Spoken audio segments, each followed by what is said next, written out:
నమస్కారం న్యూస్ 24 తెలుగుకు స్వాగతం. నా పేరు శ్రీ సౌజన్య. వార్తల్లోని ముఖ్యాంశాలు చూద్దాం. ఏలూరు జిల్లా కాంగ్రెస్ అధ్యక్షులు రాజనాల రామ్మోహన్ రావు ఆదేశాల మేరకు పోలవరం నియోజకవర్గ కోఆర్డినేటర్ బండి విజయ్ భాస్కర్రావు ఆధ్వర్యంలో కుక్కునూరు మండల కాంగ్రెస్ అధ్యక్షులు గజ్జి రాజులు అధ్యక్షతన కాంగ్రెస్ పార్టీ 141వ ఆవిర్భావ దినోత్సవ వేడుకలు ఘనంగా నిర్వహించారు.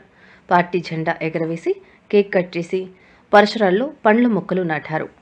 ఈ సందర్భంగా కోఆర్డినేటర్ బండి విజయ్ భాస్కర్రావు మాట్లాడుతూ కాంగ్రెస్ పార్టీని పోలవరం నియోజకవర్గంలో ప్రతి మండలంలో పటిష్టపరచడానికి 7 మండలాల కాంగ్రెస్ పార్టీ అధ్యక్షులు అహర్నిశలు కృషి చేయాలని కోరారు.